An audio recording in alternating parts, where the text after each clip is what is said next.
Campeones en los más importantes torneos.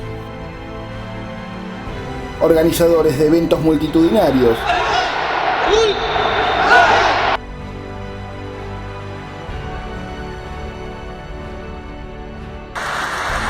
Llevados a cabo en grandes escenarios. Siempre para poder moverlo a él, resorte. Clases dirigidas a toda la sociedad.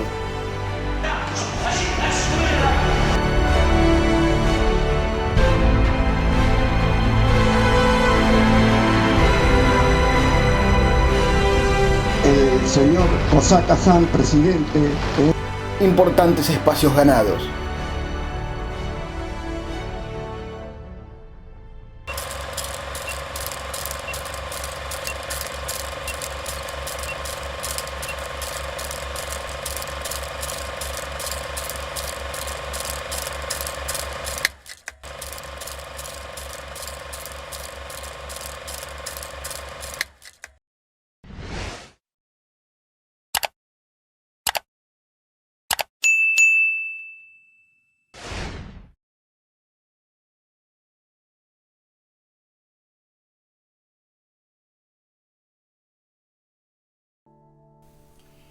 Este proyecto nace de la necesidad de contar con una fecha que nos identifique, que nos represente y que reconozca a una comunidad que realiza un enorme aporte a la sociedad misionera a través de la formación, la enseñanza y los valores.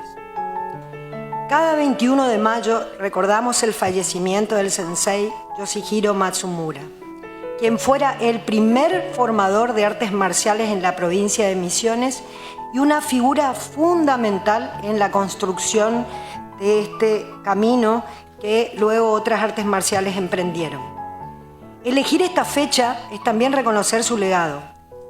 La creación del Día Provincial del Artista Marcial pretende que sea un día festivo.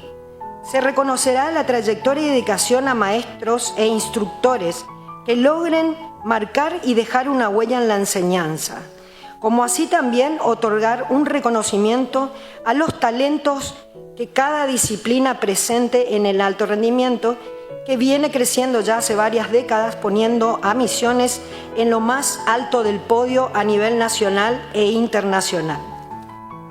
Señor Presidente, las leyes tienen verdadero sentido cuando expresan la identidad, la historia y los valores de un pueblo. Y este proyecto habla precisamente de eso. Hay personas capaces de cambiar la historia.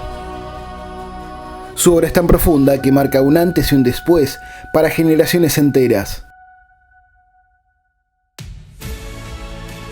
A esos hombres solemos llamarlos pioneros, revolucionarios, no simplemente maestros. Son aquellos cuya visión transforma para siempre la vida de los demás. Esta es la historia de uno de ellos. La historia del sensei Yoshihiro Matsumura.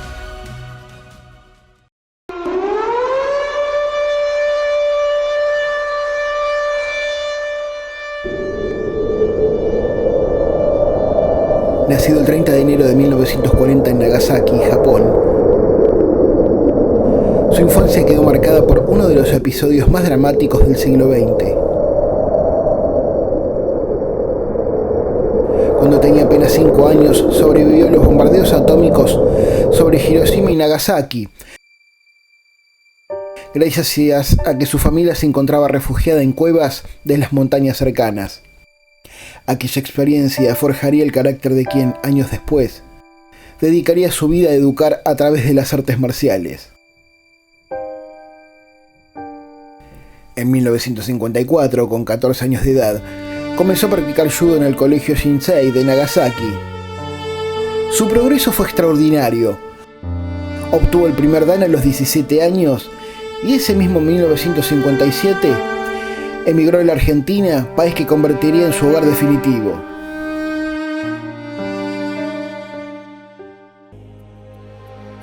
Instalado inicialmente en Buenos Aires, continuó perfeccionándose sin pausas.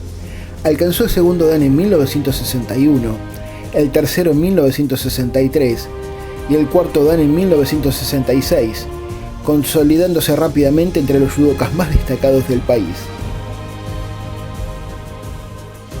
A comienzos de la década del 60 fundó, junto a José Carracedo, el mítico gimnasio Yusin, en pleno centro de Ramos Mejía. Muy pronto, aquel dojo se convirtió en un verdadero punto de encuentro para las artes marciales. Por sus tatamis pasaron figuras que dejarían una profunda huella, como Eiichi Yasuda, los 4 hermanos Chinen y Norberto Áspera, quien más tarde heredaría la institución y la transformaría en una referencia nacional para la formación de maestros, el desarrollo de diversas disciplinas marciales y la producción de numerosos campeones de judo.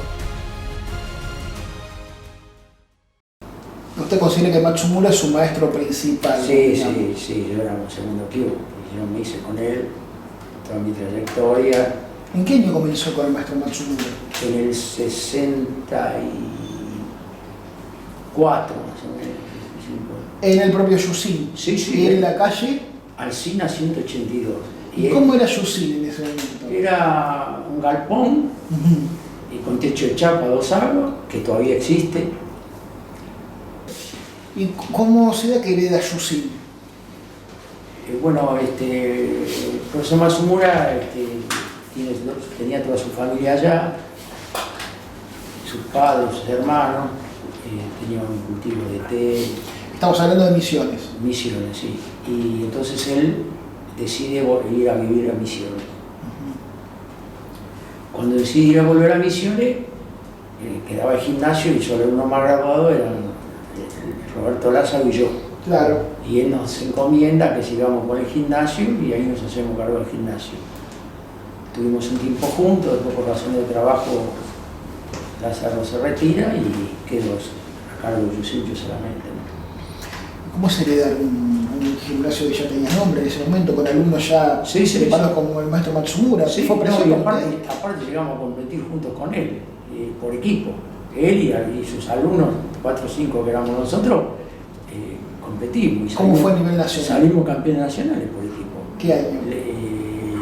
Creo que fue el 67, para ahí le ganamos a la final al Instituto Argentino de Judo.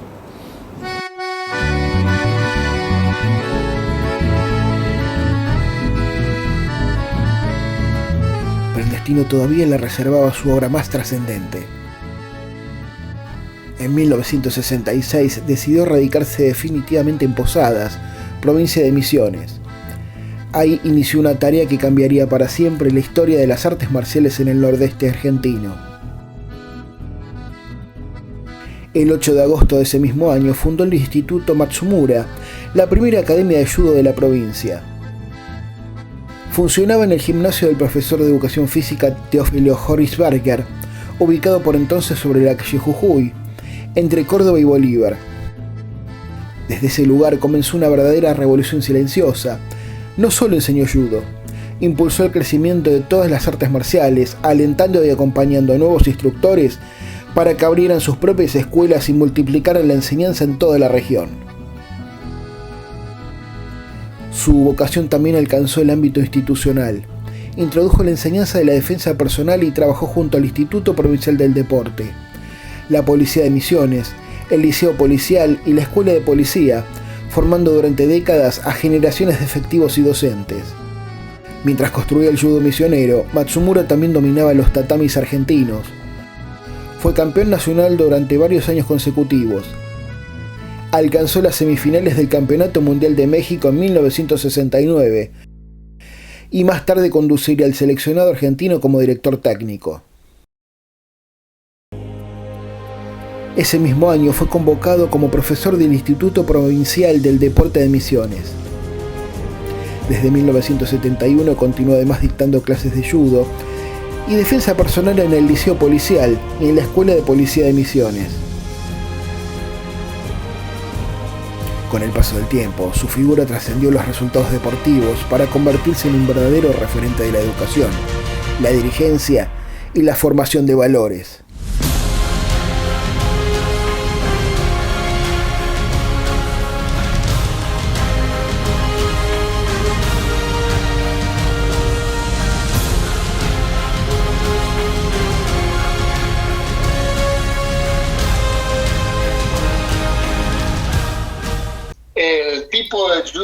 que trajo Matsumura tiene que ver primero con sus bases.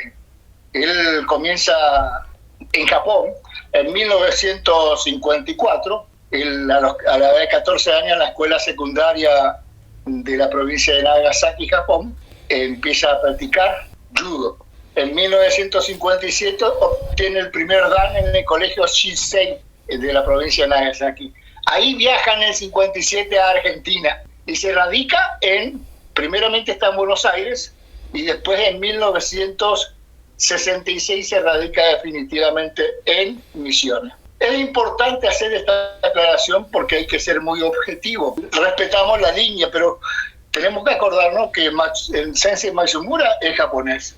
Cuando se pone a trabajar en el judo, cuando viene a la Argentina, se pone como discípulo del Sensei Yamamoto, japonés, que también el Sensei Yamamoto dice, mi maestro es el maestro Takata. El maestro de Takata fue Kyuso Mizune. Quien aprendió judo con Jigoro Kano fue Kyuso Mifune. Es decir, que tenemos todo un arco de japoneses con un estilo exquisito. Jigoro Kano, él tenía su ukiyo-toshi y la mayoría eran todos bajitos, unos 60, pesaban unos 50 kilos y arrojaban o proyectaban a personas de más grande porte. Si miramos qué es lo que trajo Matsumura, es el mismo judo exquisito, es decir, el brazo extendido a través de sus maestros desde el Kodokan acá. Sí, hay que considerar lo que era línea directa con Kodokan ustedes, a nivel técnico. El maestro Jigoro Kano, el Shihan, él trabaja desde 1882 hasta 1938. Cuando él fallece, hay 20 años más o menos de una transición por la Segunda Guerra Mundial, etc. Y después aparece esta exposición que hay que promocionar y difundir el judo. Estamos hablando de la época de la década de 50, 60. Es ahí donde salen a promocionar tanto el maestro Takata, tanto el maestro Yamamoto, por el mismo Kodokan, le dice salgan, y por eso están en Inglaterra, están en Canadá, están en Ecuador, algunos vienen a Argentina, y ahí es donde el Sensei Takata está acá entre los años 59 hasta el 65, 66, está acá, y después se va a Ecuador, se va a otro lugar, y el Sensei Yamamoto queda. Entonces, más allá de que nosotros decimos que tiene una línea directa con Jigoro Kano, con Kyuso Mifune, con el Sensei Takata, el Sensei Yamamoto y el Sensei Matsumura. Estos dos últimos se tienen que nacionalizar argentinos para poder competir en representación de la Argentina. Sí. En el campeonato mundial que se hizo en París lo hizo Yamamoto. No así Kazuyoshi Takata, que él estuvo acá pero contratado, estuvo un tiempo, unos años y se fue. Pero Matsumura ya también participó en 1969 en el Campeonato Mundial de México. Entonces estamos hablando que vinieron los Messi nada menos de aquellos lugares, y un judo muy exquisito, todos ellos. Y en el maestro Matsumura se observaba un señorito, le gustaba, a la mayoría de ellos le gustaba luchar el tachiwaza arriba. Bien, sí, y en el caso de Matsumura, la técnica o el tukuiwaza que él tenía era el seoinage. Todo el mundo sabía que él tiraba seoinage de izquierda y no lo podían parar. Cuando se daba cuenta ya estaban en el suelo, ya estaban con la espalda sobre el tatami. Eso dicho por la gente que competía con él. Y él, creo que en la revista Judo Karate, le hace una explicación de que tenía 5 formas de trabajar su seoinage. Sí, totalmente. Y cumplió con otra de las máximas del Sensei Jigoro Kano, que fue lo siguiente: el Sensei Kano fue el que le abrió las puertas a las otras artes marciales para que puedan llegar al mundo. Gracias a Kano el karate tocó Occidente, gracias a Kano el aikido tocó Occidente, porque él asesoró a Gichin Funakoshi de karate, asesoró a Morihei Ueshiba, fundador del aikido. Hizo lo propio Sensei Matsumura en Misiones. Eso habla muy bien de él. Él fue quien llevó la palabra de Kano hasta el último minuto. Tuvo su visión, tuvo su generosidad. Hoy es un día muy especial, Javier. Hoy se cumple 60 años de que el sensei Matsumura, el 8 de agosto de 1966, dictó su primera clase acá en Posada Misiones. Nada menos. Por eso a veces cuando uno charla, la emoción te lleva al corazón, ¿no? Entonces, él está presente acá con nosotros en esta charla. Qué bueno. Y ese es un homenaje en donde se rinde a alguien que tuvo una nobleza, una humildad, que supo atravesar el corazón de todos y dio algo magnífico, importante, que es justamente la forma que alguien quiera seguir, le incentivaba. Mirá la diferencia que te voy a decir, más allá de que él a todos aquellos que eran karatecas, que se iniciaban, él mismo le daba su lugar ahí, su dojo, que vengan a practicar, y ahí es donde empezaron las distintas artes marciales. Sobre todo, algo muy importante, él dentro de su religión era budista, cabildante. Nunca aprovechó la oportunidad para meterle en el budismo a nadie, por un lado. Y por otro lado, respetaba mucho el estudio. Sabía que llegaba el tiempo de que los jóvenes tenían que entrar a hacer la universidad. ¿Y qué pasa? Se cuelgan de hacer la disciplina. Nunca le decía que deje de estudiar. Al revés, usted tiene que estudiar y tiene que seguir. Después, si quiere seguir, adelante. Algo muy importante que, más allá de que vos le veía que tenía esa posibilidad de ser campeón mundial, no, él siempre tiene que seguir estudiando, tiene que seguir adelante. Así tal cual como lo decía el sensei Yamamoto. Yamamoto también siempre dijo, hay que estudiar hasta que uno tenga el último segundo de vida. Bueno, la misma cosa, su discípulo que era Matsumura tenía esa característica. Una persona genial que vos te ponías a conversar y pasabas horas y te quedaba con la boca abierta. ¿Qué representa Sensei Matsumura para el deporte marcial misionero? Fue el pionero de las artes marciales en la provincia. Todos los maestros más antiguos han sido sus alumnos, inclusive mi maestro de taekwondo fue su alumno en judo. Es un emblema dentro de la provincia y obviamente un referente para todas las artes marciales. Es la primera provincia donde funciona una entidad dirigida exclusivamente para el artista marcial y deportista de combate. Como bien decía el Sensei Salgado, es un ejemplo para el país. Puntualmente, cuando iniciaron a trabajar ustedes, ¿cuáles fueron los puntos que debieron resolver más rápido? En realidad esta fue una visión desde el gobierno de la provincia, donde se crea una subsecretaría encargada exclusivamente de las artes marciales y deportes de combate que hay acá. Justamente, ¿por qué se crea este espacio? Porque se nota la gran comunidad que somos muchos practicantes de diferentes artes y deportes de combate en la provincia, entonces también es un poco para ordenar. Lo que más costó, digamos, es primero dar a conocer de que ahora teníamos una entidad que nucleaba, y después es empezar a ayudar a cada institución, en este caso, ¿sí?, de las artes marciales y deporte de combate, las federaciones y asociaciones, desde el lado que necesitan. Entonces ya el apoyo ya es más institucional, y ahí se arman en conjunto planes estratégicos de crecimiento para cada deporte según las necesidades de cada uno. Acá en la provincia de Misiones existe el RUED. ¿Qué es el RUED? El Registro Único de Entidades Deportivas de la provincia. Desde que está el ministro Aldo Steinhorn, se presentó la versión digital de eso, y eso nos ayudó a llegar a muchos más lugares. Inclusive hay muchas instituciones de artes marciales nuevas que se sumaron a eso y empiezan a formar, obviamente teniendo la institución, a trabajar de manera más organizada, que creo que ese es el sueño de todos, de que claro, la representatividad pase por la institución y no por las personas, porque las personas estamos de paso. Antes del COVID, en Buenos Aires, puntualmente capital y conurbano, se hizo un estudio por el Comité Olímpico Argentino. A nivel cantidad de participantes, luego del fútbol, venían las artes marciales y deportes de combate en general, en cantidad de participantes. ¿Cómo serían Misiones? Igual. Es la misma relación. Wow. Sí, es la misma relación. Incluso a raíz de eso que surge la subsecretaría, como una visión política dentro del gobierno de la provincia. Y, por ejemplo, lo que se logró realizar, la primera actividad que se hizo, importante, más que nada orientada hacia la capacitación, fue una diplomatura exclusivamente para artes marciales y deportes de combate en el abordaje pedagógico de la enseñanza.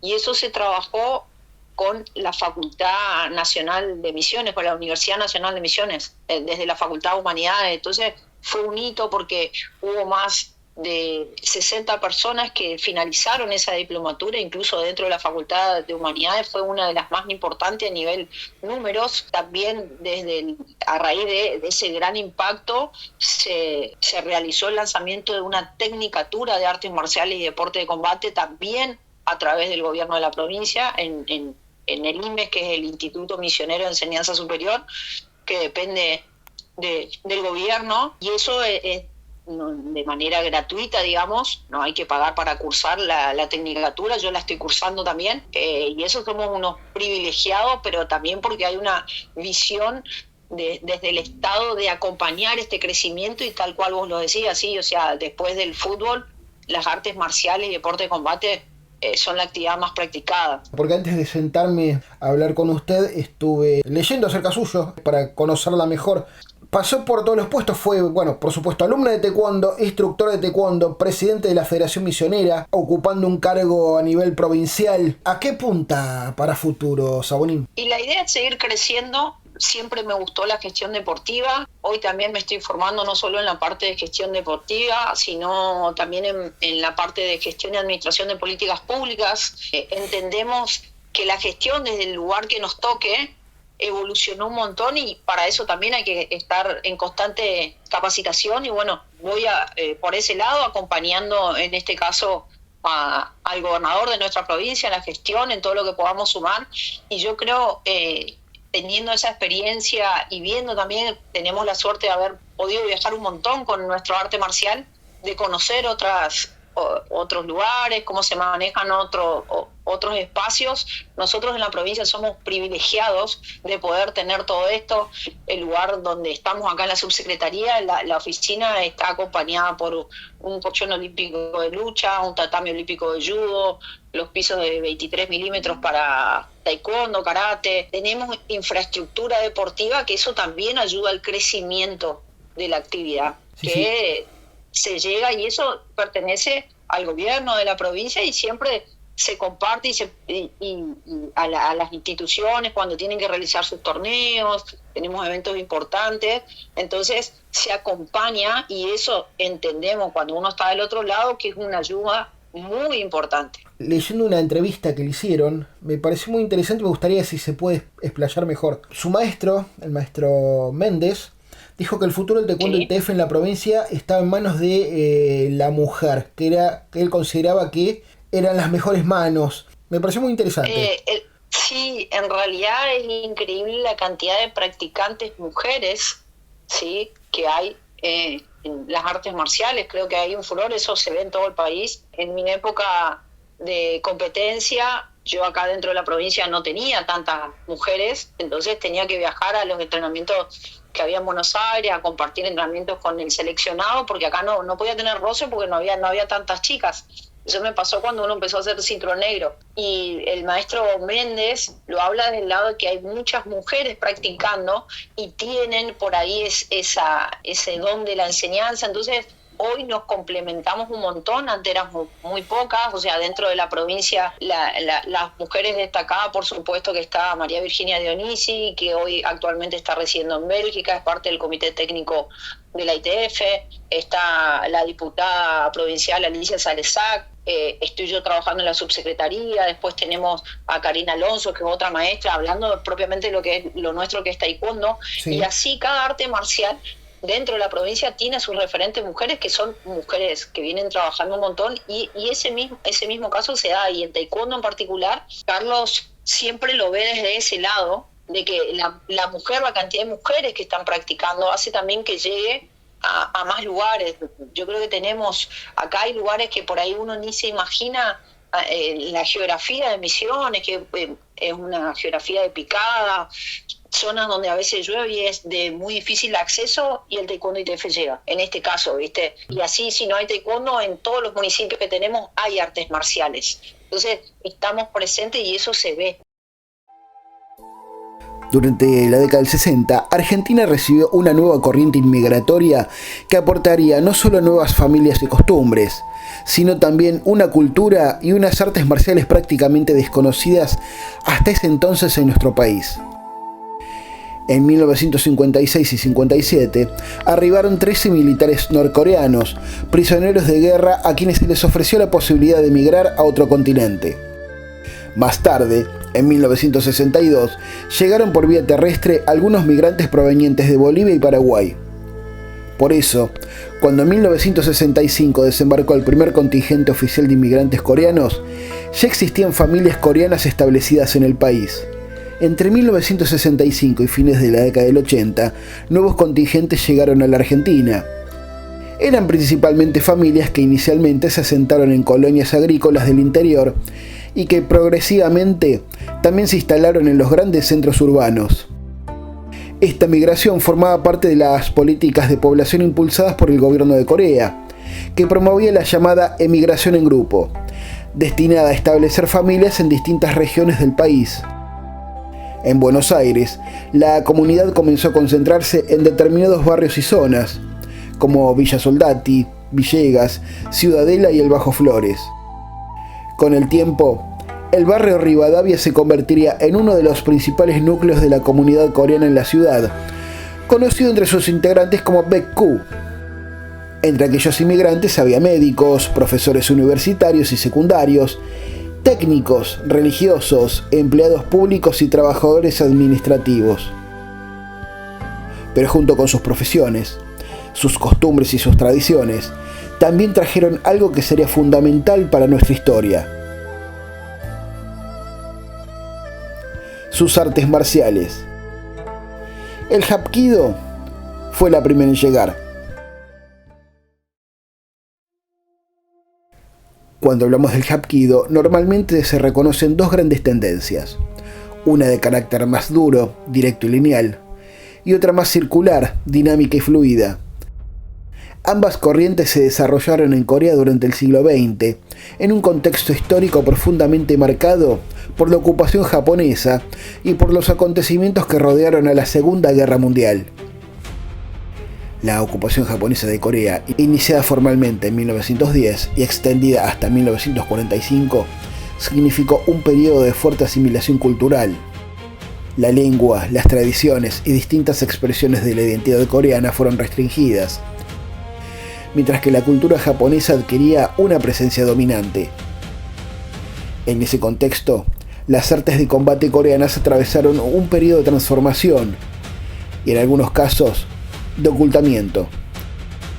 Después de la liberación de Corea en 1945 y especialmente tras la Guerra de Corea entre 1950 y 53, comenzaron a consolidarse nuevas escuelas y sistemas de artes marciales. Es precisamente en este periodo cuando aparece una figura fundamental para comprender la historia del Hapkido: Choi Yeon-sul. Choi Yeon-sul es considerado por gran parte de la tradición del Hapkido como su principal fundador. Su trayectoria estuvo vinculada al estudio de sistemas de combate japoneses, especialmente el Daito Ryu Aikijujutsu, y posteriormente sus conocimientos fueron incorporándose a un sistema desarrollado en Corea. Sin embargo, la historia del Hapkido no es sencilla ni uniforme. Su desarrollo estuvo acompañado por diferentes interpretaciones, escuelas y maestros, y la figura de Choi Yeon-sul no siempre recibió el mismo reconocimiento dentro de Corea. Y quizás ahí se encuentre una de las características más particulares de este arte. El Hapkido nació y evolucionó como un sistema esencialmente híbrido, en el que confluyen principios y técnicas provenientes de distintas tradiciones de combate. Por eso, a lo largo de su desarrollo, algunos maestros pusieron énfasis en las técnicas de golpeo y las acciones indirectas, mientras otros desarrollaron una práctica basada principalmente en movimientos circulares, luxaciones, controles y proyecciones.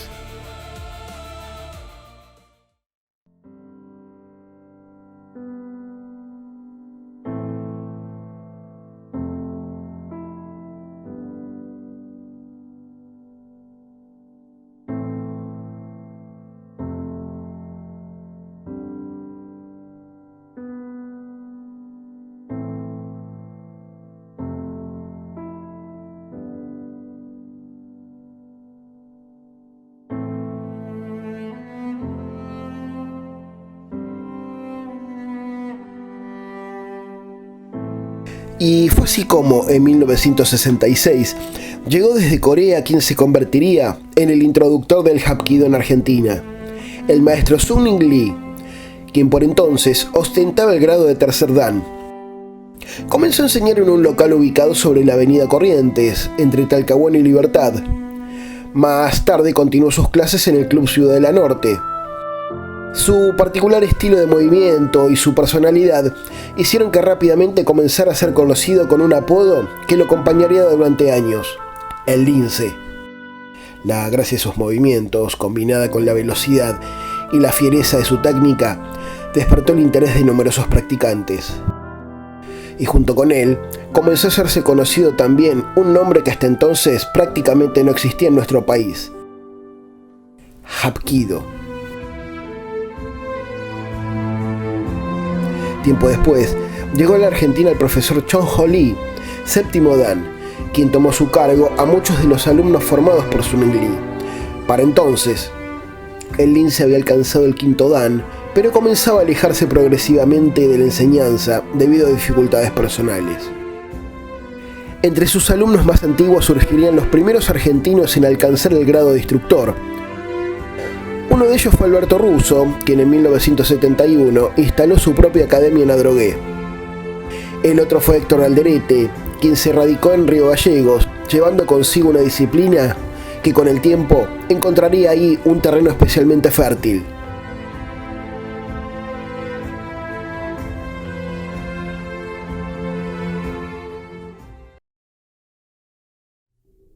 Pero la historia del Hapkido en la Argentina estaba lejos de terminar. Ese mismo año llegó al país un joven instructor coreano, Yoin Kim, graduado de cuarto dan. Permaneció en Argentina durante 6 años y continuó su formación junto a él, el instructor Alberto Russo. Fue también durante ese periodo cuando los propios practicantes argentinos comenzaron a sentir la necesidad de organizarse institucionalmente.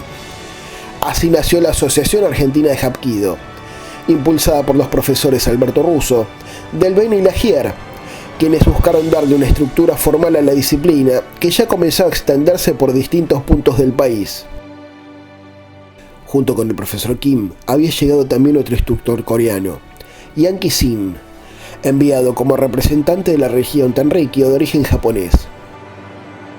Con el paso de los años, Yang Ki-sin alcanzaría el noveno dan y llegaría a desempeñarse como director técnico de la Asociación Argentina de Hapkido. Paradójicamente, pese a ser una de las primeras artes coreanas en establecerse en la Argentina, el Hapkido tuvo dificultades para consolidarse frente al crecimiento que experimentarían otras disciplinas. Sin embargo, aquellos primeros maestros habían conseguido algo fundamental: sembrar una semilla. Décadas después, las instituciones dirigidas por los maestros Lagier, por un lado, y por Tajes y Alderete por otro, respaldadas a nivel internacional, continúan desarrollando el Hapkido en nuestra tierra. Lo que comenzó en 1966 con un pequeño grupo de alumnos y un maestro apodado El Lince, terminó convirtiéndose en una disciplina con escuelas, instructores y practicantes en distintas regiones de la Argentina. Una vez más, una comunidad de inmigrantes no solo trajo consigo su historia, también trajo una parte de su identidad. Y esa identidad encontró en las artes marciales una nueva manera de echar raíces en suelo argentino. Una cosa que me llamó la atención cuando empecé a analizar puntualmente al Hapkido para preparar la entrevista es que fue la primera arte marcial coreana llegada al país a fines del 60 y que tuvimos el privilegio en Argentina de ser uno de los primeros países del mundo en contar con Hapkido. En ese momento se había enseñado en las bases aéreas coreanas donde estaban los americanos. Hubo una película, Billy Jack, que generó el interés a nivel mundial por el Hapkido. Y nosotros tuvimos la suerte por medio de Sung-Ning Lee de estar entre los países cabeza en su difusión.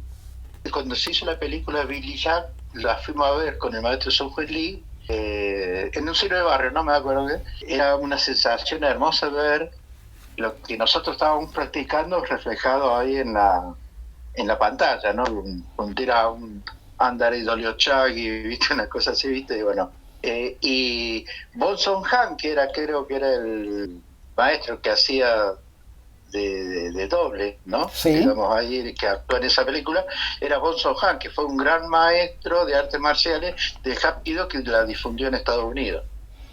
Sí, el primer maestro en Estados Unidos puntualmente y de manera abierta, global en el mundo. Por eso esto es lo que ya comienza a hablar muy bien del maestro Sung In Lee, y a partir suyo de Argentina, ¿no? Que fuimos de los primeros países en encontrar con Hapkido. Sí, no, el taekwondo se conoció después, o sea, todo después, a poco tiempo, ¿viste? Lo primero fue el Hapkido. Sí. ¿Cómo eran las clases puntualmente de Hapkido del maestro en ese momento? Pero eran clases muy intensas, yo diría cruenta en el buen sentido, ¿no? Decía, porque te exigía al máximo. Una vez hablando con él le pregunté por qué era tan así, nos hacía hacer cosas, nos dejaba colgados, ¿viste?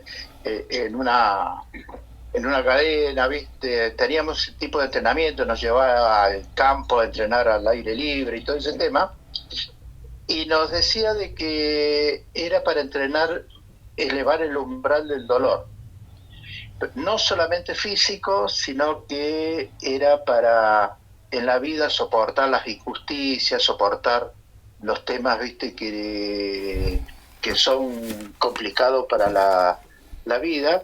Por eso que las clases de gimnasia eran, yo diría cruentas, sino decía, bueno, al límite de lo que uno podía soportar, eran muy bravas.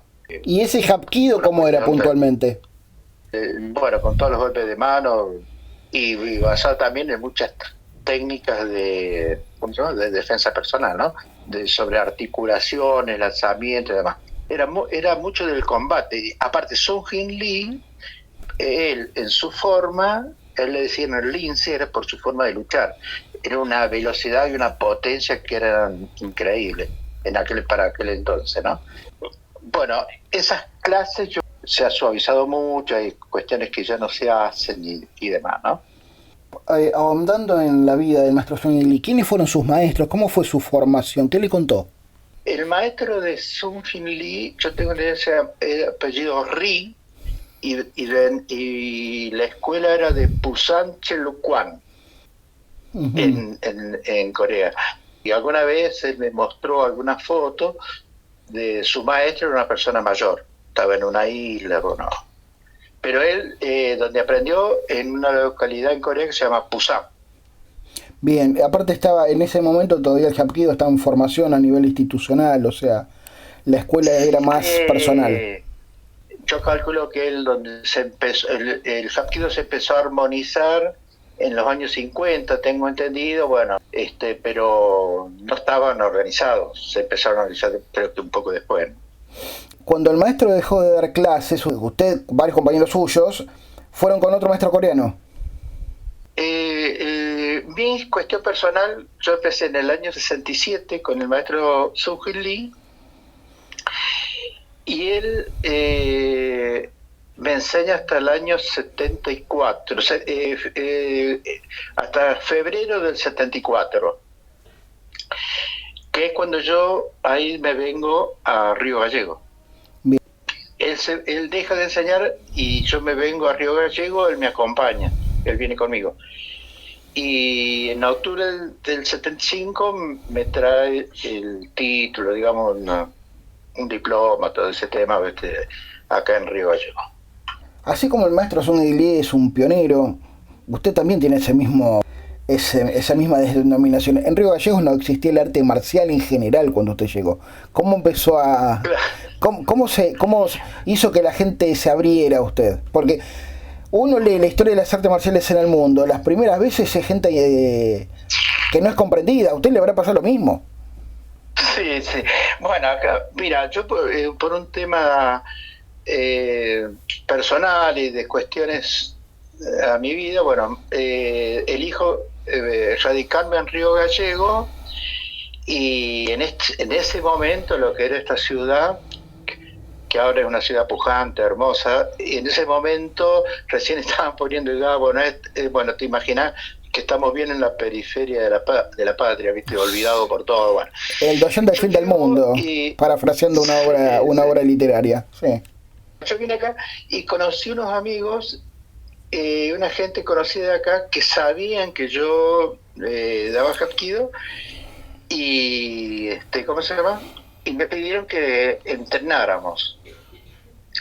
Bueno, ahí empezó la historia. Dentro de los primeros 7 que empezaron conmigo, justo vino el hijo del que era gobernador. Vino el hijo de Marcelo Seppern, de Jorge Seppern, que era el gobernador. Empieza como a difundir, bueno, y fue una locura porque empezaron a entender, empezaron a descubrir una nueva forma de entrenamiento, de vida y demás.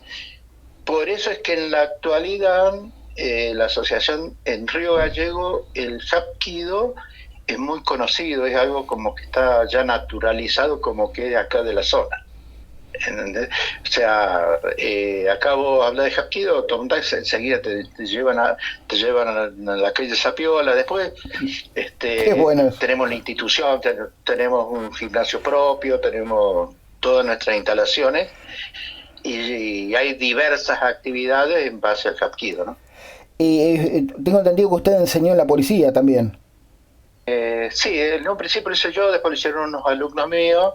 Yo tengo algunos alumnos que se han especializado en eso y ya han sido comisarios y demás. Ellos siguen manejando ese tema dentro de lo que es la policía. Lo interesante en el desarrollo personal y de su asociación, que hoy todos se manejan directamente con Corea, con la línea madre del hapkido. ¿Cuántas filiales cuenta hoy su línea en la provincia?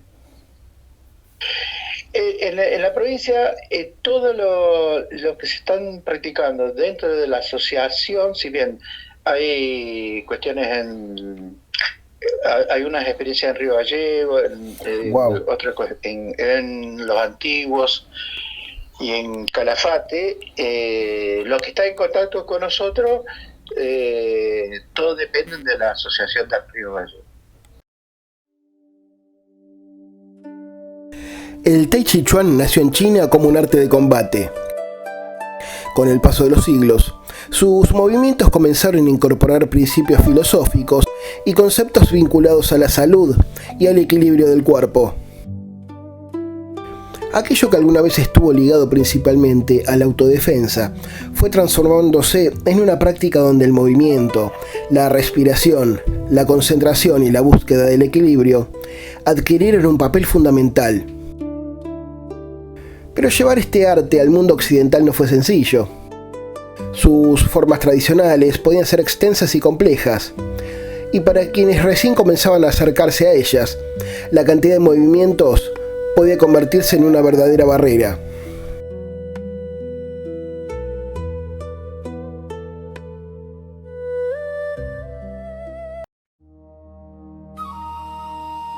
En este proceso de adaptación apareció una figura fundamental: Cheng Man-chin.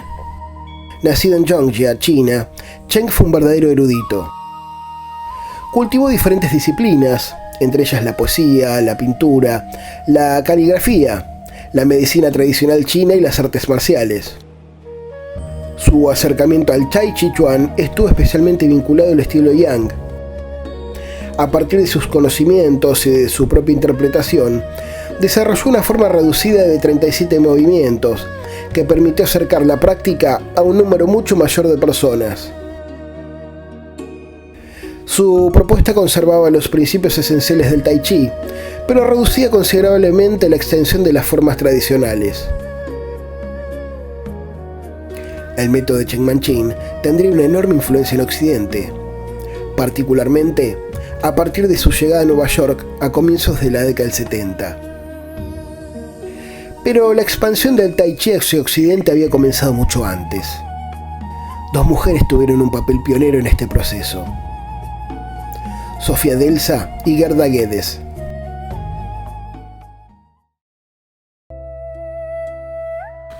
Sofía Delsa, bailarina y artista estadounidense, viajó a Shanghái y quedó fascinada por los movimientos del Tai Chi que observó en los parques.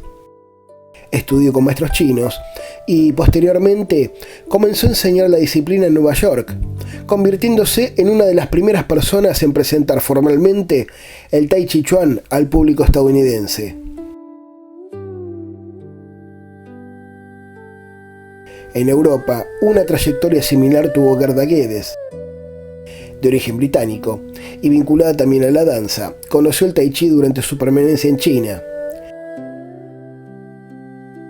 Ahí entró en contacto con maestros de la disciplina y posteriormente llevó sus conocimientos a Inglaterra, convirtiéndose en una de las principales responsables de su difusión en Europa.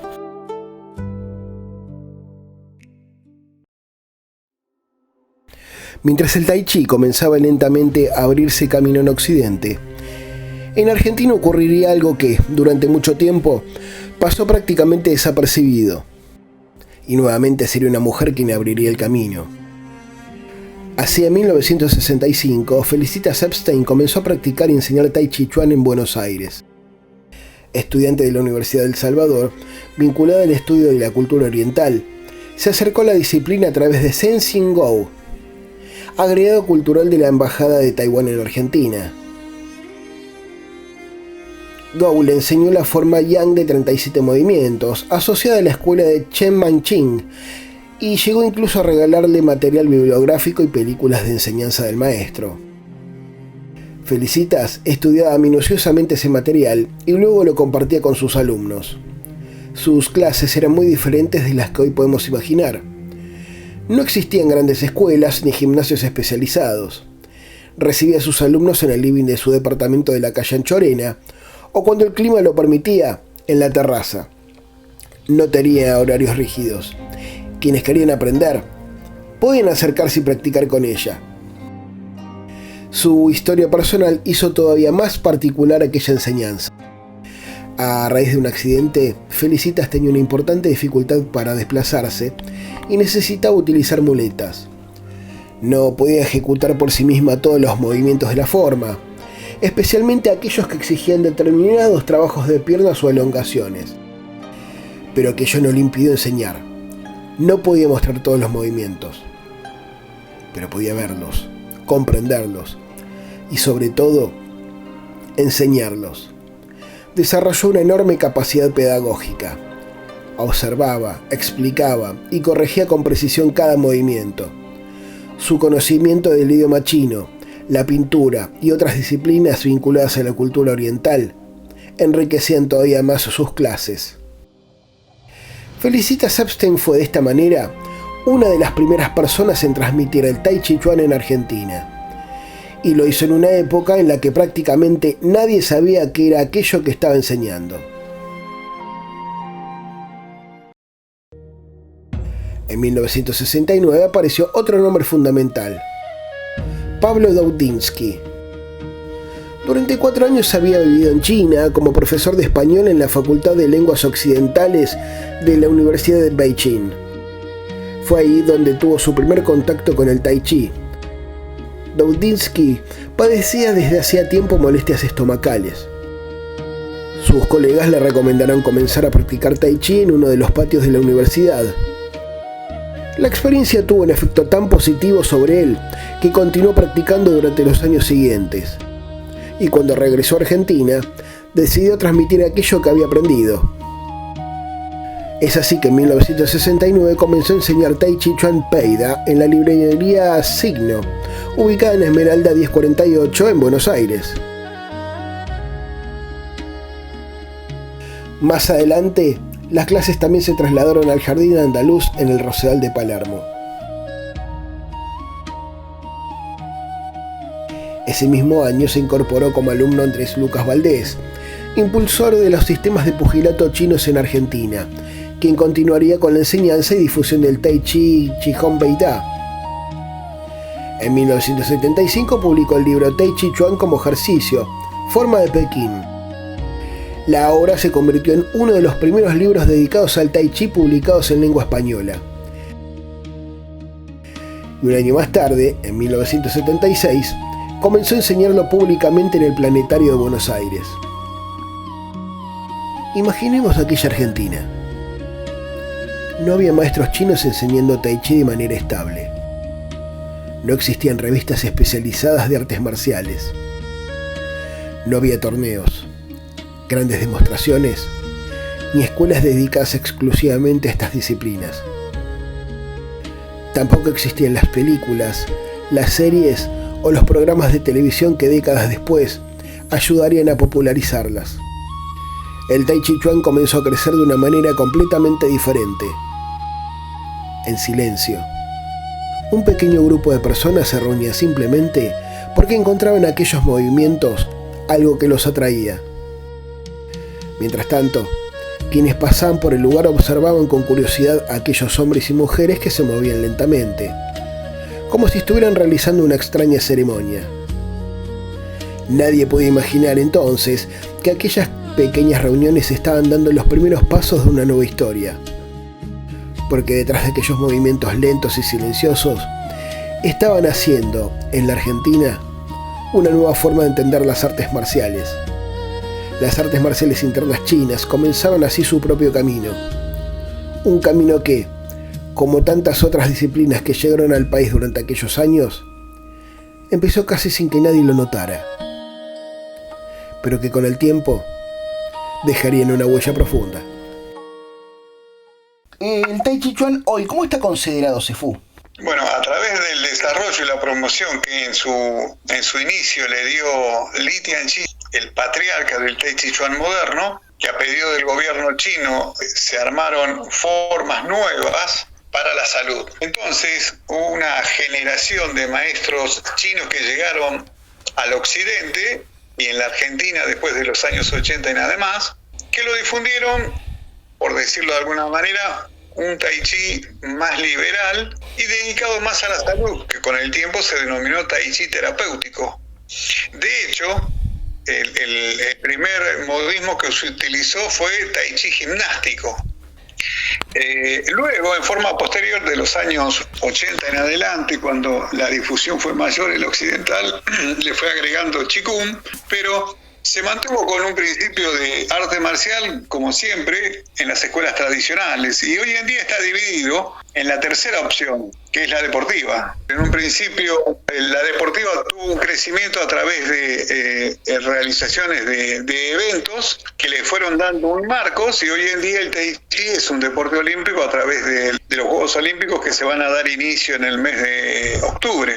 Ahí participa el Tai Chi Chuan con una modalidad más. Entonces ya podemos hablar en la cuarta etapa, que sería la olímpica. ¿Y qué quedó de lo que es el Tai Chi de combate? Acá en la Argentina, corríjame si me equivoco, nunca se llegó a ver, ¿no? Sí, de hecho se dieron. La escuela MA, creo que fue en el 92, la primera vez que se hizo un evento en campeonato de Tai Chi Chuan, donde se trabajó las tres modalidades: forma de puño, de armas y lo que en ese entonces se denominaba Sanshou, que sería el actual desarrollo que llegó, lo que en ese momento se quiso decir Tai Chi deportivo, pero era un evento en cual se incluyó el Sanshou, que es el combate, que en realidad sí se mantuvo más deportivamente, fue el área de Tui Shou, donde hay un reglamento, donde el puntaje se da por la técnica aplicada, pero la parte de Sanshou no se dio tanto porque el mismo gobierno chino difundió más la parte de Sanda como lo que más representaba el combate del arte marcial chino, ya no el Tai Chi Chuan, sino el arte marcial chino específicamente. Pero el Tui Shou, que es la parte, digamos, hoy en día la parte deportiva de combate, se sigue haciendo. De hecho, en el caso de la Federación Argentina de Wushu Kung Fu, se sigue participando con esa modalidad también. Ya vámonos a los 60, a principios de la década del 60 puntualmente. Podemos decir que la Sifu Felicitas Epstein sería una ilustre desconocida, ¿no?, para el practicante de hoy. La maestra Felicitas Epstein es una desconocida. De hecho, las escuelas después de los años 90 la escucharon de oídas, y el ambiente del Tai Chi de los años 2000 en adelante no tienen conocimiento. Yo, cuando publiqué los primeros artículos allá por el año 13, 14 en las redes, de que fue Felicitas Einstein la que empezó a enseñar Tai Chi Chuan, mucha gente decía, ¿quién es? Y yo justamente decía, fue la primera que aprendió Tai Chi Chuan, la forma Yam 37 del maestro Chen Manchin, lo aprendió a través del consejero de la Embajada China de Taiwán, le enseñó a ella, y ella lo empezó a enseñar a un grupo de amigos y conocidos, y entre esos quedan todavía algunos que otros alumnos enseñando. Uno es el maestro Osvaldo Ribot, que enseña acá en el Parque Avellaneda y en el Parque Centenario, pero ella no dejó formado escuela. Enseñó durante unos 10, 12 años, pero no dejó formada escuela, sino sus alumnos siguieron enseñando, y los que lo escuchábamos en los años 70 sabíamos de ella.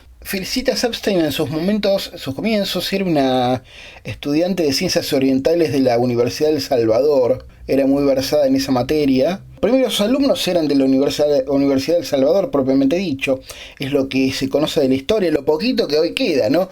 Por eso es interesante rescatar esta historia. Claro, justamente por eso digo, a sus amigos enseñaba, en este caso claro, compañeros, pero todavía están vivos sus alumnos que aprendieron con ella. Algunos lo hicieron masivo a través de difundirlo, y otros se mantienen en el anonimato de la enseñanza más por enseñar o promover, pero no por formar escuelas.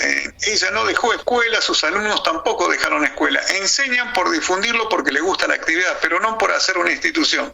¿Qué podemos hablar entonces del maestro Pablo Duchinsky? ¿Era el mismo estilo de Felicitas? También es un ilustre desconocido.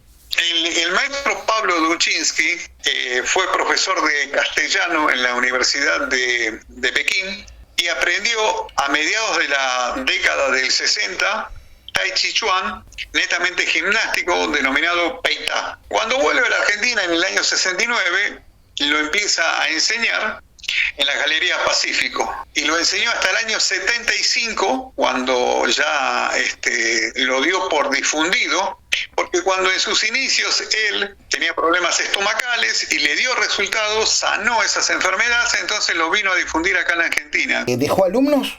Dejó alumnos, sí. El que empezó a enseñar Pei Ta en la Argentina fue Andrés Luca Valdés, en el Planetario y en las Glorietas de Barraca, desde el año 74. Ah, qué interesante. Posteriormente saca un libro, el cual llamó Tai Chi Gimnástico, donde en ese libro muestra el Tai Chi Chuan Pei Ta. Fue el primer libro en idioma español, ¿verdad? Sí, tal cual. Fue el primer libro de Tai Chi Chuan en castellano. Y para cerrar la idea, cuéntenos, usted año a año organiza un festival de Tai Chi exclusivamente. ¿De qué se trata?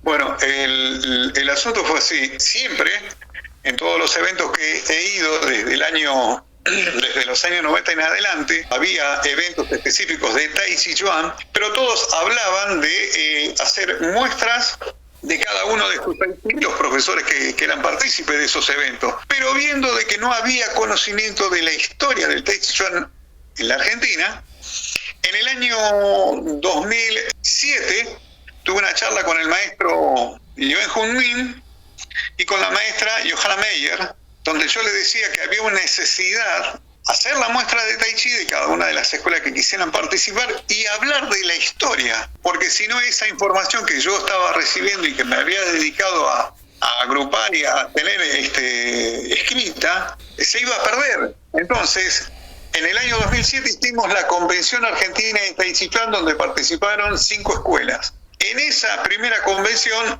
homenajeamos y recordamos a Felicita Epstein como la pionera. Y también hicimos un homenaje a la maestra Meyer y al maestro Yuen Hun Min.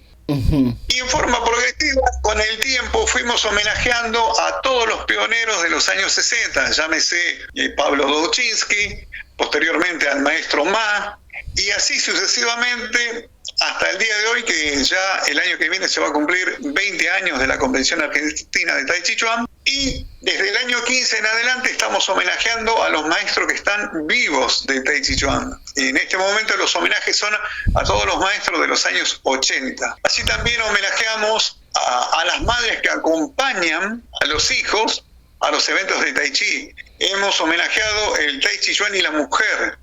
Hemos homenajeado el Tai Chi Chuan y la tercera edad. Y hemos homenajeado Tai Chi Chuan deportivo. Por ejemplo, en el caso del año 19, a los dos primeros competidores de Tai Chi Chuan deportivo de alta competencia, que son Jorge Díaz de Formosa y Carlos López del Chaco. Bien, esa nivel este nacional, año interesante. homenajeamos a Cindy Castillo, la primera competidora que sacó medalla de oro en los Juegos Argentinos de alto rendimiento que se hizo en Rosario. Es decir, abrimos el abanico y homenajeamos también a los dirigentes del Tai Chi Chuan argentino. Entonces tenemos a los pioneros, a los maestros vivos, a los actuales deportistas, a los primeros que iniciaron la etapa de deporte en la Argentina, y ahora lo que estamos a promocionar también es a los que participan en la etapa de alta competencia. Esto es avalado por el Comité Olímpico Argentino.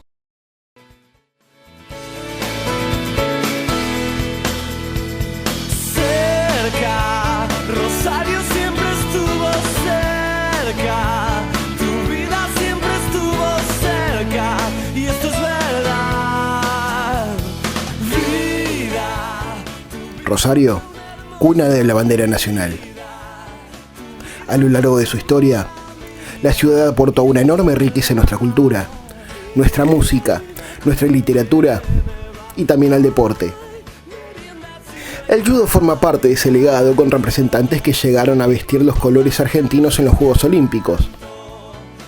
Y el karate desde 1967 también comenzó a escribir su propia historia, formando con el tiempo referentes que trascenderían las fronteras de la ciudad y del país. Pero para entender esa historia, tenemos que volver al comienzo, al minuto cero del karate rosarino. Corría 1967, mientras el judo comenzaba a consolidarse como una de las principales artes marciales practicadas en Argentina. Un pequeño grupo de rosarinos daba sus primeros pasos en otra disciplina que todavía estaba rodeada de misterio: el karate. A diferencia del judo, que por aquellos años conservaba cierta imagen de disciplina selectiva y reservada, el karate comenzó a presentarse como una práctica más abierta a la comunidad. Muchos se acercaron buscando simplemente una actividad diferente, una forma de escapar de la rutina cotidiana. Nadie puede imaginar entonces la dimensión que alcanzaría aquella experiencia. Entre pesas y aparatos del gimnasio Asteger comenzó a madurar la idea. Aquilino Riol, David Gómez y Roberto Golub, asesorados por Asteger hijo y por el psicólogo Arango, comenzaron a pensar en la posibilidad de traer a Rosario a un verdadero maestro de karate. Pero para Riol, aquella idea se transformó rápidamente en una verdadera vocación. Fue uno de los principales impulsores del proyecto y, en cierta manera, el motor espiritual de aquel pequeño grupo. La decisión estaba tomada, había que buscar un maestro. Y para conseguirlo, viajaron las gestiones hacia Buenos Aires. Así apareció en escena un nombre que quedaría definitivamente ligado a la historia del karate santafesino: Sensei Hideo Tsuchiya. Con su llegada comenzó a organizarse de manera sistemática la enseñanza del karate en Rosario. Golub, Gómez, Riol, Nicolás Pizarro, Angueira Miranda y otros pioneros se convirtieron en sus primeros alumnos. El punto de partida fue el Club Huracán de Rosario. Riol, Gómez y Golub asumieron buena parte de ese esfuerzo. Fueron en los hechos los primeros grandes sostenes económicos de aquel proyecto. El karate rosarino comenzaba a construirse no detrás de una institución, sino a partir del esfuerzo de un pequeño grupo de personas convencidas que en aquello podía convertirse en algo mucho más grande. Las prácticas continuaron hasta diciembre de 1968, pero las condiciones del lugar no eran las mejores. Por ese motivo decidieron trasladarse a la Asociación Cristiana de Jóvenes. La solución, sin embargo, no resultó demasiado cómoda. Los días en que concurría Tsuchiya, el segundo y cuarto sábado y el segundo domingo de cada mes, se utilizaba el gimnasio principal. El resto de las prácticas quedaba bajo la dirección del instructor Nicolás Pizarro, en un subsuelo destinado al judo. Era un lugar difícil, La humedad era constante, en invierno el frío era intenso y durante el verano el calor podía resultar sofocante. Pero nadie abandonó, porque el proyecto ya había dejado de ser solamente una idea, se había convertido en una comunidad. En marzo de 1969, Hideo Tsuchiya tomó la decisión de regresar a Japón. Uno de sus alumnos, Ricardo Kawakami, asumió su lugar. El karate rosarino había comenzado a caminar con sus propias piernas. En 1971, durante una de sus visitas al país, Tsuchiya entregó personalmente a Nicolás Pizarro su diploma de Dan. Era una manera de reconocer a uno de aquellos primeros alumnos que habían ayudado a construir la disciplina desde sus comienzos. Y la semilla continuó creciendo. El 1 de julio de 1974 se inauguró el Instituto Sudokan Rosario. A partir de entonces, el karate comenzó a expandirse progresivamente hacia otras localidades y distintas instituciones de la provincia. La Escuela de Policía de Santa Fe, el Casino de Oficiales del Batallón de Policía Militar y Comunicaciones 121, Casilda, Pergamino y otros lugares fueron incorporándose a ese mapa que comenzaba a extenderse mucho más allá de Rosario. En noviembre de 1974 llegaron nuevos ascensos. Roberto Golup obtuvo el tercer Q y Miguel Cravero, incorporado al grupo en marzo de 1969, también alcanzó una nueva graduación. Aquella jornada contó con la presencia del maestro Chinen, acompañado por una mesa integrada por Hiroshi Oshima, Augusto González Delfos, Ricardo Kawakami, Edgardo Calayo y el profesor Casella. Eran años de crecimiento, pero detrás de cada graduación, de cada nueva escuela y de cada nuevo practicante, había una historia que había comenzado mucho antes.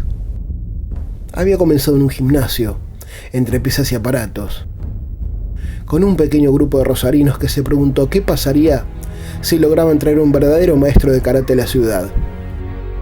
No sabían que estaban entrando en la historia. No sabían hasta dónde llegaría aquella semilla. Pero gracias a su esfuerzo, el karate rosarino no dejó de crecer. Y con el paso de los años, de aquellas primeras prácticas surgirían maestros, instructores y referentes que llevarían el nombre de Rosario mucho más allá de sus fronteras.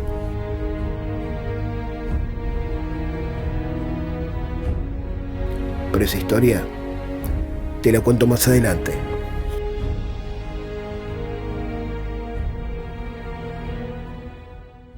A ver, era una época que no había tanta información, me imagino la imagen de Tsuchiya, de un maestro japonés que venía a dar karate por primera vez, usted adolescente, ¿qué pasa por dentro suyo cuando lo vio? Yo no empecé cuando empezó Tsuchiya. Tsuchiya habrá empezado a venir a Rosario.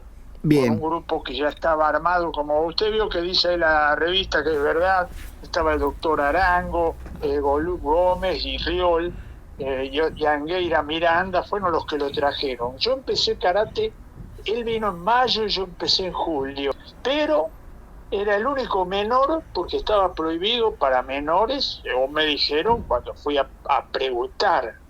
Cuando fui a preguntar me encuentro con Riol, que me dice así fríamente, no, acá karate para mayores, vos no podés practicar. Uh-huh. Y como yo soy un tipo leonino, y yo digo, ¿por qué no puedo practicar porque soy menor? ¿Qué tiene que ver? Me planteé ahí, como un poco el estilo mío, que a veces me sirve y a veces no. Bueno, me dice Aquilino, que era contador, bueno, me dice, yo te dejo, vos me traes la libreta, si algún mes llega a tener un aplazo, vos no venís más. Ok, le digo, acepto. Yo siempre fui un buen alumno. Y así empecé. El 28 de julio de 1967. Todos eran profesionales, era un poco un esnovismo, carácter. Yo era un pendejo de 16 años, entre el que menos tenía era Aquilino Riol, que tenía como 38. Ese era el más joven, después para arriba. Y todos profesionales, gente de un buen nivel económico y con una cabeza abierta como practicar un arte marcial. Incluso yo mismo le comento, 2 meses antes de empezar no sabía qué era karate. Vi la palabra un día escrita y digo, ¿esto qué es? Y la vi, usted recordará la revista Goles. Sí, por supuesto. Hablaban de Cavallo e Hiroyuki Ebihara, que estaba en esa época peleando a Cavallo por el título mundial. Y el título de la revista Goles decía, es de karate y no de boxeo el golpe fatal del japonés. Y yo vi eso y digo, ¿qué miércoles? ¿Qué es esto? ¿Qué es karate? Hasta que, bueno, me puse a averiguar y era un arte marcial, y el tipo daba de golpe con el puño, y el puño pasaba de largo y metía un codazo. Ese era el golpe fatal, totalmente antirreglamentario y visible, pero bueno, decía eso. Bueno, y entonces veo un avisito en el diario La Capital de Rosario, y veo Tsuchiya, practica karate, estaba la dirección. El lugar inicial del karate en Rosario fue una calle que yo no alcancé a conocer, Montevideo 1247, y que lo administraba el profesor Amici, Teodoro Amici, sí, un gran judoka rosarino que usted lo nombra también.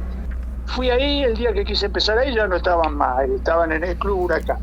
Y bueno, pago y empiezo en Huracán, pero como yo me fanaticé con el karate, sí, casi sin verlo a Tsuchiya, porque yo practiqué como 20 días hasta que llegó Tsuchiya. Practicaba frente al espejo y en los 2 meses que estuve resultó que yo era el que más sabía de los que no sabíamos nada. Mi pregunta es la siguiente, ¿cómo fue esa clase inicial? ¿Qué sintió cuando lo vio Tsuchiya? Vuelvo porque es importante. Un adolescente de 16 años en 1967 no era un adolescente ahora con un mundo abierto, que sabe más lo que quiere.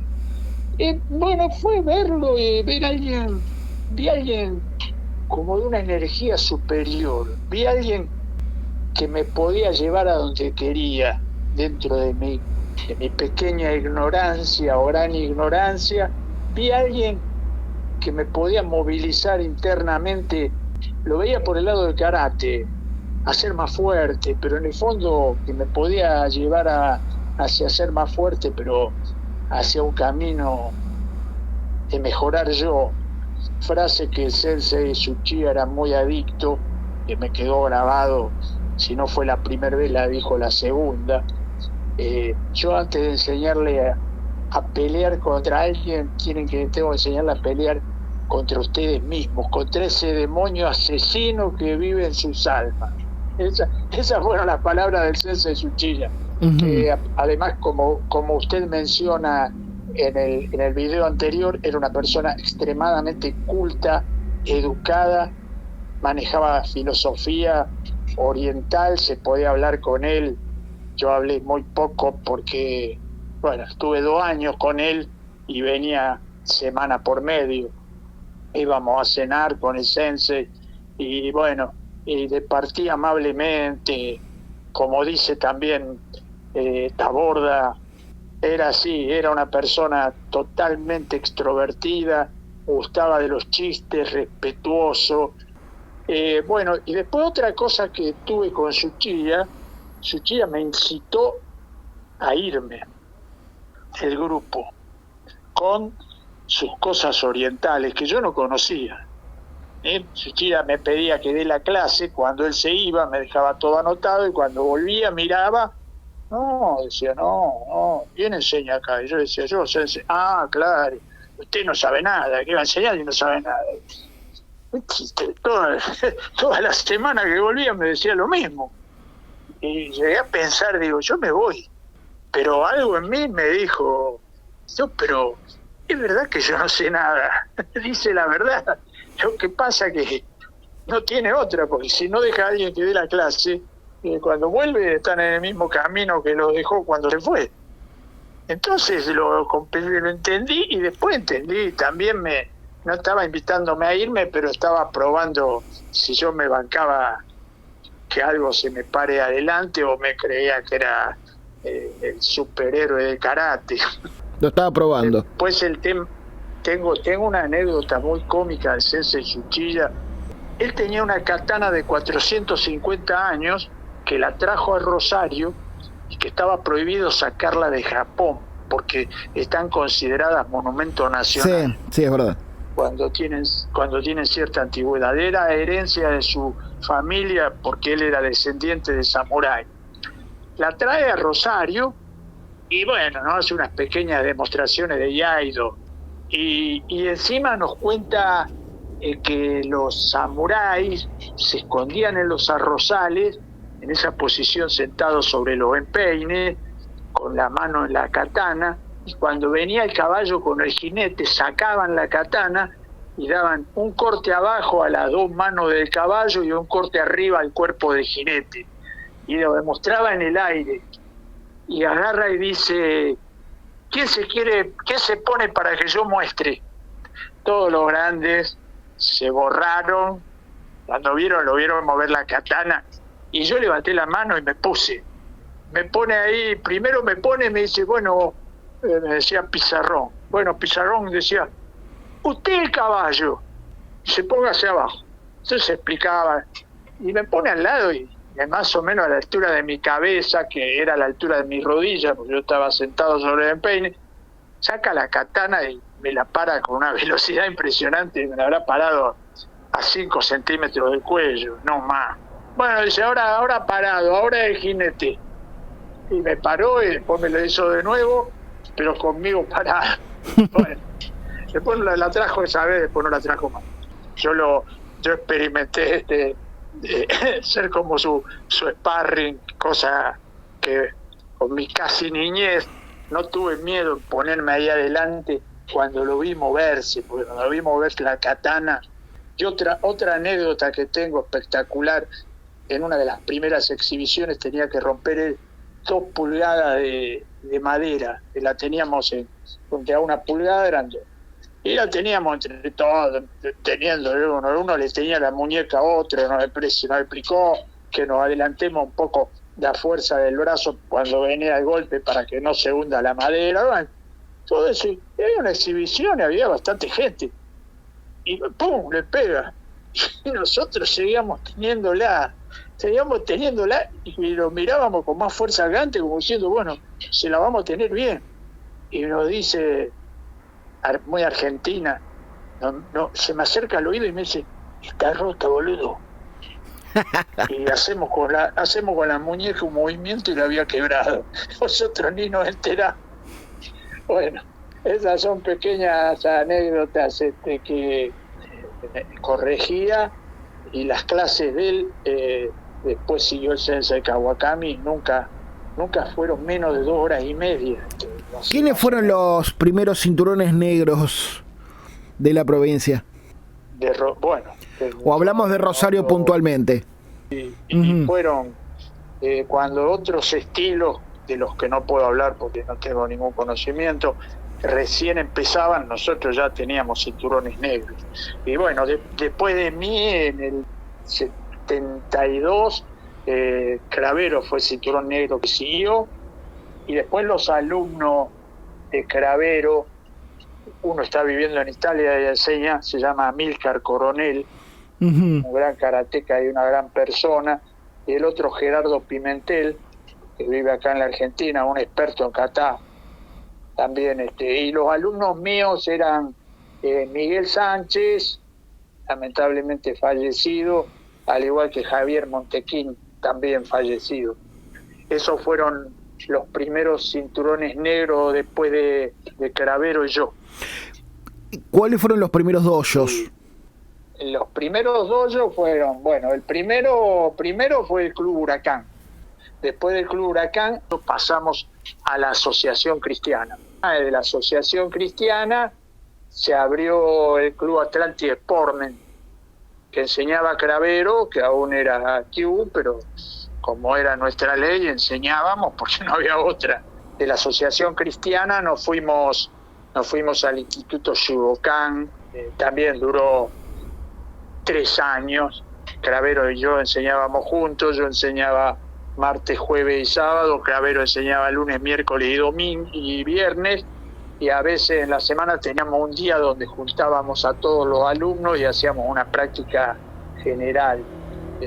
Siempre practicamos mucho, el nivel de todos los karatecas rosarinos siempre sobresalió, humildemente lo digo, por sobre los de Buenos Aires, porque nosotros teníamos un trabajo muy intenso, estábamos muy enamorados de la práctica de karate, primero del sensei Tsuchiya, que dejó su heredero Kawakami, después siguió el sensei Pimentel, siguió siendo alumno de Hiroshi Oshima, mientras nosotros éramos de Kawakami, él era de Oshima, y después de un tiempo que ya se fue Kawakami, siguió viniendo un tiempo Hiroshi Oshima, un excelente sensei también. Todos unos grandes personas, más que grandes profesores. ¿Cuándo empezó Rosario a caminar sola, digamos? A caminar sola, esa es una buena pregunta. Y empezamos a caminar solos y en la década del 80. Hasta en la década del 90 seguíamos, hasta principios del 90 seguíamos practicando, como usted dice, no íbamos, o a veces venía el sensei Oshima, a veces venía Delfo, íbamos a Delfo era el que dirigía Shudokan. Es una pregunta obligada. Para lo que es fuera de Rosario, para los que tenemos muchos años conociendo el karate, el sensei Miguel Sánchez era el gran representante del karate rosarino. ¿Qué nos puede destacar de él? Le voy a decir algo que me dolió mucho. Yo dejé de practicar con todos por cuestiones de un cierto desgaste y seguí practicando solo, pero siempre con la idea de volver. Uno de mis hijos era alumno de Miguel Sánchez. En el año 2005 dije, voy a ir con Sánchez, sí puedo ir a practicar, voy a practicar con Miguel. Y mi hijo me dice, no está yendo porque dice anda con diarrea. Le digo, ¿tenés el número? Sí, dámelo. Me da el número y yo, esto que se lo digo textual, risueñamente, digo, negro, así que ahora te enteraste que voy a ir a practicar yo y te agarra la diarrea, no sabía que eras tan cagón. Y me dice, no, Nicolás, tengo cáncer de páncreas y de colon imparable. Casi me caigo de la silla. Usted lo veía y decía, este es indestructible. Lo visité 3 días antes de morir.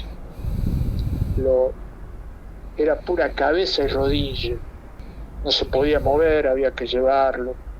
Y me dice ahí esa frase que le comento de un valiente, porque no tenía nada que reprocharle a la vida. Dice, mira, Nicolás, yo no digo, ¿me tocó a mí? No, digo, me tocó a mí. Listo. Y ahí terminó. 3 días después murió. A mí me quedó eso como una frase heroica. En el año 80 fue a representar al Mundial de Argentina con Javier Montequín, alumno mío también, porque eso es muy remarcable, porque hay un solo argentino que hizo podio en la UCO en un torneo mundial. Bien. Y es Lucio Martínez. Y bueno, mire cómo practicábamos en Rosario, que cuando tenía que ir a practicar al CENAR, me decía, César, no quiero ir, acá practicamos fuerte, allá me hacen perder tiempo. Le digo, Lucio, tenés que ir, porque si vos querés entrar en torneos importantes, tenés que ir a Buenos Aires. Este país es así. Yo salí campeón argentino de Shudokan en el año 76, subcampeón en el 75, y no había piso duro, no había protectores vocales, no había protectores inguinales, no había un carajo. Y me tocaba contra cualquiera. Una vez incluso en un torneo me tocó contra el Negro Sánchez, porque no había peso, no había nada, era más duro. Bueno. Y se podía ganar igual, pero los cambios hacen bien, porque usted se cae, le pegan un golpe en la cara, cae medio groggy en un piso de mosaico y es candidato a la conmoción cerebral y no sé lo que pasa. Ahora pegan un piso de goma, está mejor, eso está mejor. Son épocas, cada uno vive una época y la ve de una manera. A veces, la historia no comienza con grandes escenarios. No comienza con estadios llenos, con grandes maestros rodeados de discípulos. ni con instituciones consolidadas. Comienza mucho más lejos, en una ciudad del interior, en un pequeño gimnasio, en el living de una casa, en un subsuelo húmedo, o en las manos de un inmigrante que llega a un país desconocido, dispuesto a compartir aquello que aprendió en su tierra. Eso fue lo que ocurrió durante aquellos años. En Misiones, el sensei Yoshihiro Matsumura encontró un lugar donde sembrar el judo y transmitir una disciplina que aprendió en el Japón de posguerra. La comunidad coreana trajo consigo sus propias historias, sus heridas y sus artes de combate. Entre ellas, el Hapkido con el maestro Sun Lee comenzó a encontrar un espacio en Argentina. En Buenos Aires, Felicitas Epstein enseñaba Tai Chi Chuan desde su propia casa.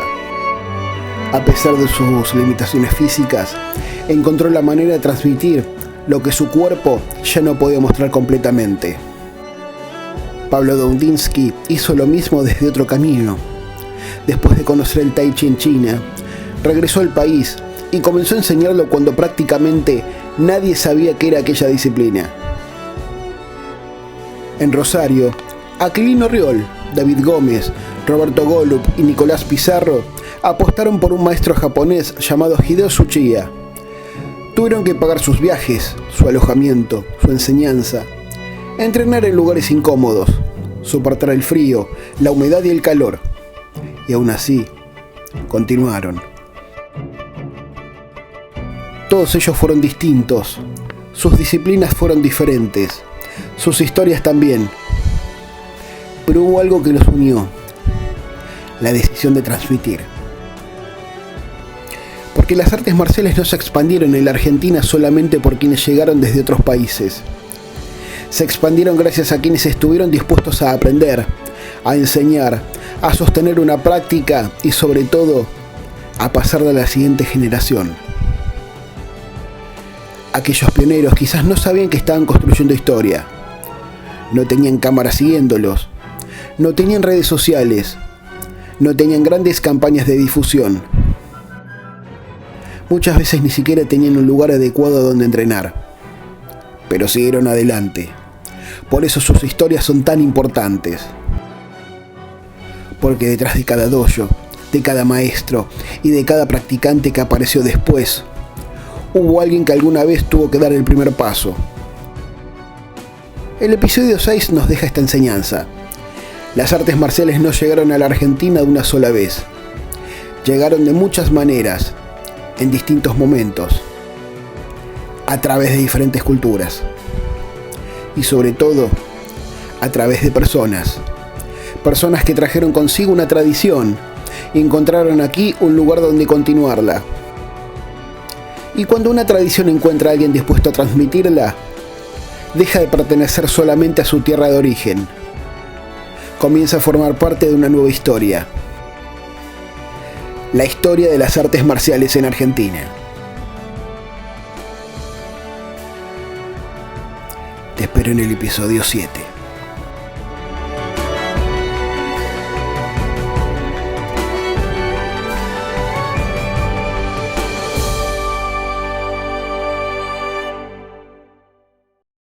¿Te gustó el video? Entonces suscríbete, dale like, comentalo, compartilo y por sobre todo ayúdame a seguir creciendo con el canal.